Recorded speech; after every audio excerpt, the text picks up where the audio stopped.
All right, so here's a bit of a tricky one to wrap your head around, but I'm gonna do a demo and it's all gonna make sense. So your tug videos. What I noticed in your tug videos is none of the dogs were ever winning. So at no point were you actually marking the behavior of the tug and releasing the tug to say, yes, you win, you got it.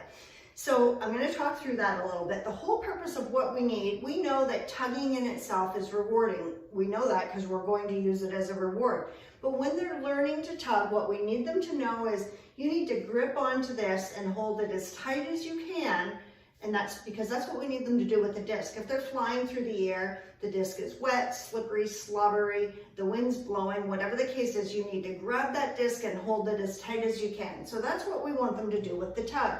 But we need to let them know when they did that right. So if I was teaching a dog to tug, I want them to get lots of reinforcement by winning the game. So tug, tug, tug. As soon as I feel good, strong resistance, I need to somehow let my dog know what it is I'm looking for. So sometimes their mouth is a little soft. They're not really gripping onto it. As soon as you feel that good, like, and you know it when you feel it, they give a good wrench back, then you say yes and let them have it.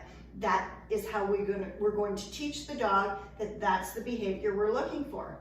Okay, so here we are. I want for you guys to be able to see this up close. So I'm just doing it like this. By all means, you can stand up and practice it however you want with your dog, but I just want to make you see because something interesting is going to happen. So the purpose to this is the dog is going to win the tug. So at no point in your videos did the dog ever win. Did you ever say, yes, you won and you can have it? So you guys tug, tug, tug, tug, tug, tug, tug, tug, tug, and then when you were done, you took it away from the dog. So what I need for your dog to know is that at some point they get reinforced for actually tugging really hard. So I want you to watch that. But here's the interesting thing that's gonna happen is because once I release it, the toy's dead. If I'm not on the end of it, it's no good to him, then he actually kind of will push it back to me. So that can be a very beginning stage of our retrieve. So when he does that, I'm just gonna kind of be like, yeah, good boy, and then start tugging again. So what you wanna see is good strong tug, release it, let go. If your dog stays by you, then grab right back onto it and let them know that was a great choice. If they wander off, well, then you're gonna have to go back and restart the exercise. But watch this video, you'll see what I mean here. Get it. Yes, good boy. Okay, so I released it to him. I got a good tug. You're not tugging really hard. Yes, good boy. Okay, so I released it to him, but it becomes a dead toy, so that's no good to him.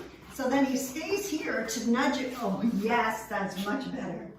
Good. So then I just say, good. He's bringing it right back to me, but I'm getting some good tugging here now. Yes, good boy. Good for you. Yeah. Get it. Get it. Get it. Get it. Oh, yes. Good boy. Good for you. Yeah. So you can see this could be the beginning of a great retrieve because he doesn't really want me to say yes and release that. He wants to tug. But we need to give him the information that yes, good boy. So what happens is, and I'm saying yes because this is a movement exercise, like I'm not coming back and saying good and rewarding to his mouth. So I'm using the word yes, and you can see he's really starting to, yes, good boy. Yeah, and he's starting to tug more because I'm releasing it, saying yes, you won the game, that was a really good tug. But then he gives it right back to me, so. Yes, good boy. Okay, good, good. So this is what we want to see from your dog. So you're kind of working two things. That's why I said it gets a little complicated here. You don't need to work both of them, but if it just happens, I wanted you to recognize that it was going to happen. So the key thing you're working is giving a good yes when I get a good tug. And then the other thing is if they keep it close to you, then yeah, good dog. And we go right back into tugging. So, yes, good boy.